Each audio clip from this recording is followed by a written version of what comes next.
এই জুবান নামের বেহায়াগুলোর মতো কিছু উঠতি তরুণ তরুণীকে এ জাতির সামনে আইডল হিসেবে প্রচার করে, এই জাতির সামনে এদের ফ্যান ফলোয়ার তৈরি করে এদেরকে দিয়া ট্রান্সজেন্ডারবাদ, হিন্দুত্ববাদকে প্রমোট করবার চেষ্টা করবে।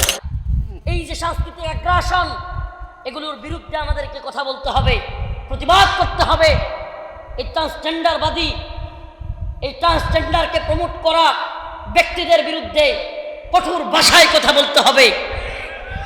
শুধু ট্রান্সজেন্ডার নয়, সেকুলারিজম নিয়ে কথা বলতে হবে, গণতন্ত্র, সমাজতন্ত্র, এই কোটা সিস্টেমের বিরুদ্ধে আমাদেরকে কথা বলতে হবে। কেন? এই সিস্টেম আর যাই হোক ইহকাল এবং পরকালে শান্তি মুক্তি দিতে পারে না। এই সিস্টেমগুলো মানুষের দুনিয়া এবং আখিরাতে উভয় জাহানেই অকল্যাণ এবং অমঙ্গল ছাড়া কিছুই নিয়ে আসেন। এই যে ছেলে জুবান, ও এত বড় সাহস পেল কোথায়? আমাকে বলেন, ট্রান্সজেন্ডার নিয়ে এত উৎপাত, এত কিছু হয়ে গেল, ও কি মনে করেন কিছুই বুঝে না? তাইলে এখন ট্রান্সজেন্ডারের এই রূপান্তরের গল্পে অভিনয় করলো, কিছুই না যায় না, আর হুট করে বললো সরি আমি আর এই ধরনের অভিনয়ে যাব না। বিষয়টা এত সহজ ভাই। এটা আজকে শুরু হয় নাই, এগুলো অনেক আগে থেকে শুরু হয়েছে। হিন্দুত্ববাদীদের এই এজেন্ডাগুলো নিয়ে কথা বলেন। হিন্দুত্ববাদীরা আজ আমাদের নাট্যকার, সুরকার, গায়ক, গায়িকা এই সমস্তগুলোকে কিনে নিয়ে আজ আমাদের মুসলিম যুবকদেরকে বিভ্রান্ত করবার চেষ্টা করতেছে, যুবতীদেরকে বিভ্রান্ত করার চেষ্টা করতেছে। আপনি বুঝবেনই না, এটাকে বলে সাংস্কৃতিক আগ্রাসন। এই সাংস্কৃতিক আগ্রাসন এদেশে এতটাই ভয়াবহ হয়েছে, আপনি দেখবেন হঠাৎ করে একটা সুন্দরী মেয়ে গোটা দেশে ভাইরাল হয়ে গেছে। আরে তার ফ্যান ফলোয়ারের অভাব নাই। এই নায়িকা হঠাৎ করে কিভাবে উঠলো, তেমন অভিনয়ও পারে না, তার ফ্যান ফলোয়ারের অভাব নাই।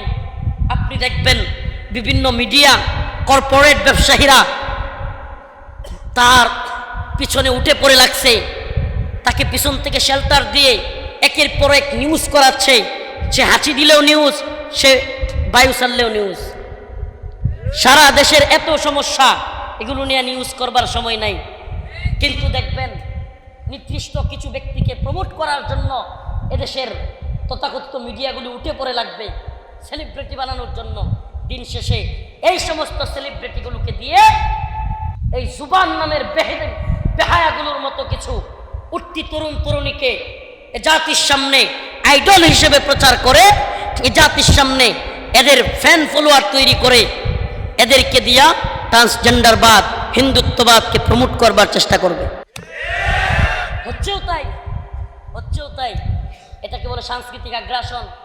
ইন্ডিয়ান মুভিগুলোতে আমরা যতটুকু খবর পাই, ইন্ডিয়ান মুভিগুলোতে ইসলামকে কিভাবে বিকৃত করে দেখানো যায়, আলেমদেরকে, দাড়িওয়ালা টুপিওয়ালাদেরকে কিভাবে জঙ্গি দেখানো যায়, প্রত্যেকটা মুভিতে এখন এই চেষ্টা করা হয়।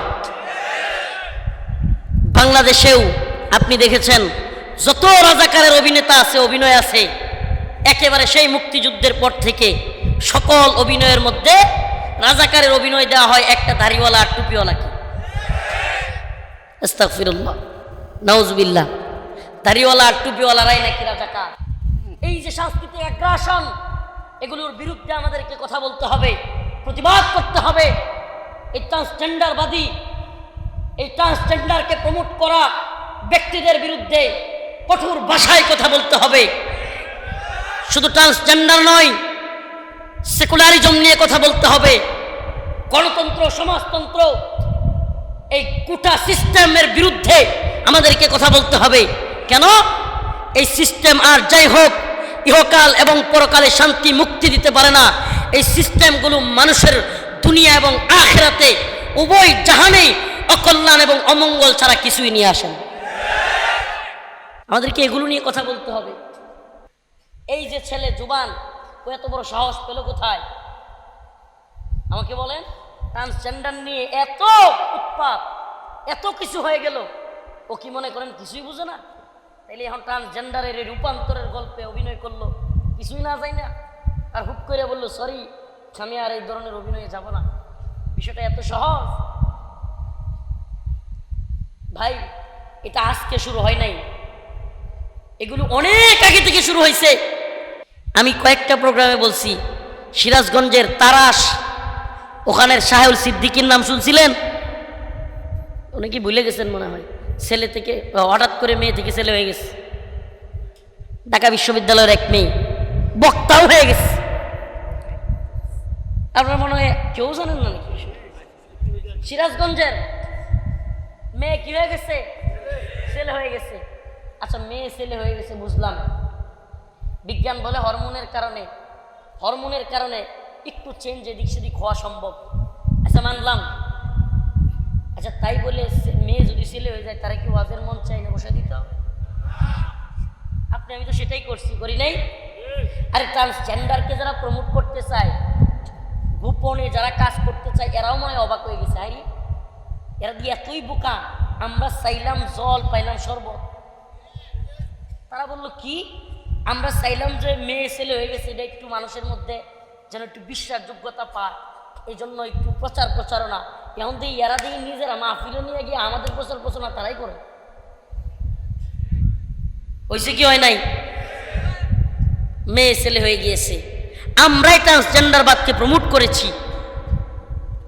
আজকে যখন এই মতবাদ মাথা যারা দিয়ে উঠছে, তখন আমাদের কিছুটা বুঝ আসতেছে, এই কি সর্বনাশ। কিন্তু এরা তো 1-2 দিনের প্ল্যান করে না, এরা তো দীর্ঘমেয়াদী প্ল্যান করে। আমি প্রায় প্রোগ্রামে একটা কথা বলে থাকি, স্কুলের পিছনের বেঞ্চ থেকে, কলেজের পিছনের বেঞ্চ থেকে, ভার্সিটির পিছনের বেঞ্চ থেকে সামনের বেঞ্চের কোনো একটা মেয়েকে আজকে থেকে 7 বছর আগে যদি বলা হতো তুমি কি গে, পিছনের বেঞ্চ থেকে যদি এই প্রশ্নটা করতো, গে বুঝেন তো সমকামী, মানে ছেলে ছেলে বিয়ে করে, ছেলে আল্লাহ মাফ করুক, মানে এগুলো বলতেও লজ্জা লাগে, মেয়ের সাথে ফিজিক্যাল রিলেশন করে, শারীরিক মেলামেশা করে, এই অসভ্য কাজ। আজকে থেকে 7 বছর আগে যদি কোনো ছেলে সামনের বেঞ্চের একটা মেয়েকে বলতো তুমি কি সমকামী বা গে, আমি কনফার্ম মুরব্বীরা আমার সাথে একমত হবে, আজকে থেকে 7 বছর 10 বছর আগে হইলে ওই মেয়েটা পায়ের জুতা কইলা ছেলেটাকে মারত। অবস্থা কি হয়েছে? এখন যদি কোনো ছেলে কোনো মেয়েকে জিজ্ঞেস করে তুমি কি সমকামী, ও বলবে না আমি এমন না। কি বলবে? আরে না আমি এমন না। একটা মেয়েলি ভাব নিয়ে বলবে আমি কি না এমন না। পরিবর্তনটা বুঝতে পারছেন? ওরা এটাই চায়।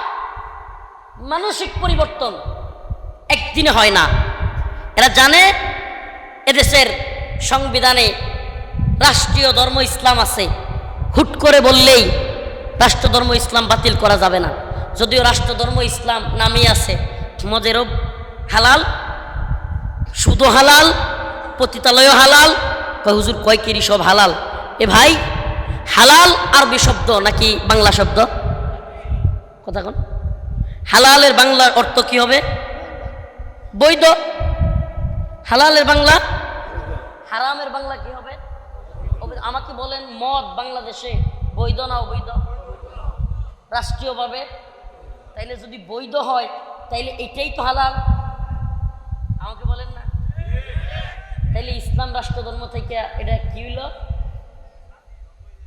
মদের বোতলের মধ্যে বিসমিল্লাহ লেখা রাখলে মদ কি হালাল হয়ে গেল?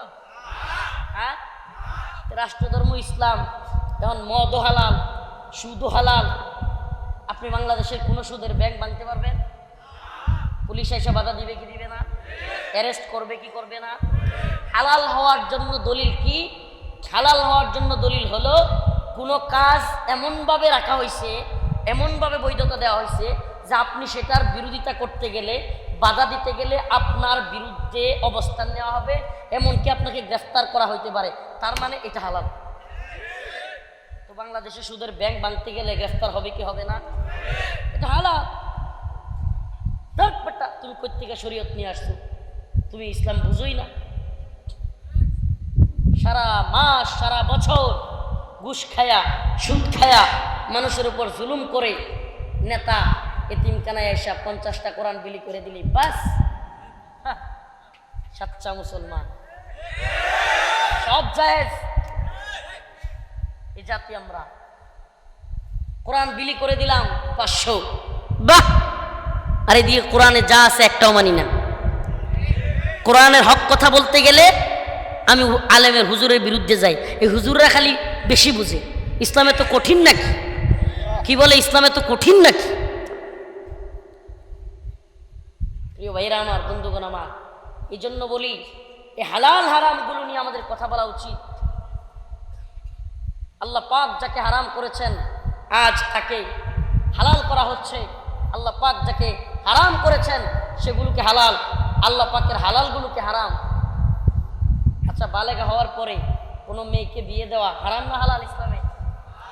সেখানে রাষ্ট্রীয় আইন বলে 18 নিচে হইলে কি হবে না, শুধু বিয়ে হবে না, যে কাজী বিয়ে পড়া ওরা অ্যারেস্ট করে, যে ইমাম বিয়ে পড়া ওরা অ্যারেস্ট করে। তাহলে আমাকে বলেন, বালেগা হওয়ার পরেও ইসলামে বিয়ে হালাল আর আমার আপনার দেশে আইনে সেটা কি হারাম? তো আল্লাহর হালালকে হারাম করতেছে আর আল্লাহর হারামকে কি করতেছে? ইত্তাখাযু আহবারহুম ওয়া রুহবানাহুম আরবাবাম মিন দুনিল্লাহ। লম্বা হয়ে যাচ্ছে আলোচনা। না না, আমি আপনাদেরকে বলেন বলেন বলতে বলতেছি না, এত রাত্র করা যাবে না।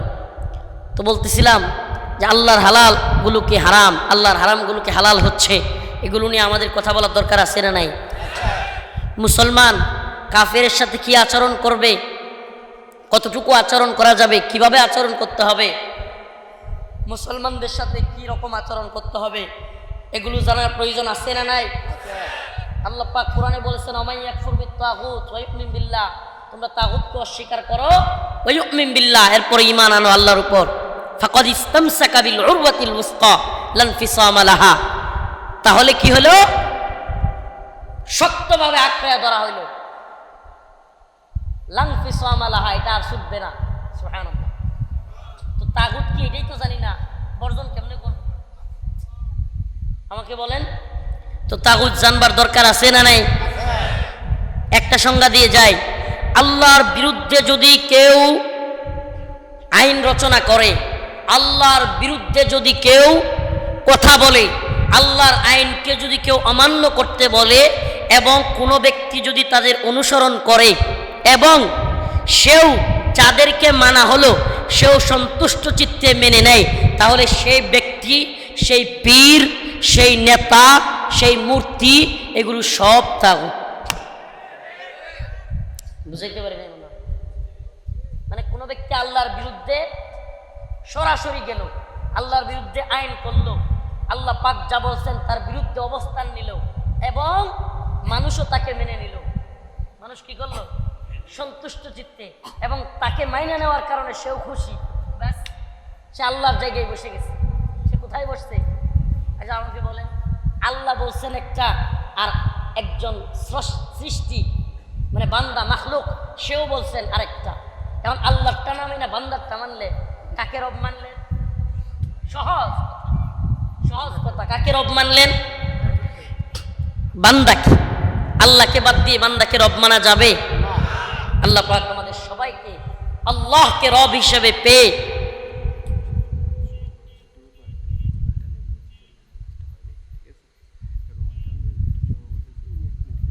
ঠিক আছে।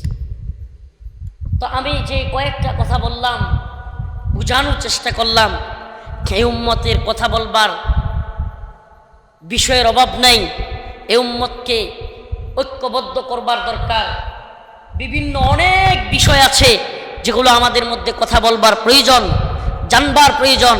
এগুলো বাদ দিয়ে আমরা যেন উম্মতের মধ্যে আরো বেশি ফাটল তৈরি না করি এবং উম্মতকে যেন দিন বিজয়ের পথে, ইসলামের পথে ঐক্যবদ্ধভাবে থাকবার সুযোগ করে দেই এবং তাদেরকে বুঝবার সুযোগ করে দেই।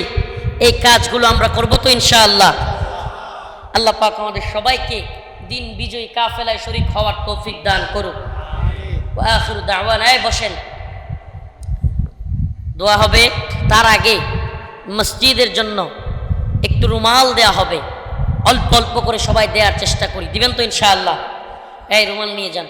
এরপরে সভাপতি সাহেব 1 মিনিট একটু কথা বলবে। তারপরে ইনশাল্লাহ দোয়া হয়ে যাবে। নেন আমিও কিছু রুমালে দিই, আমারটাও নেন।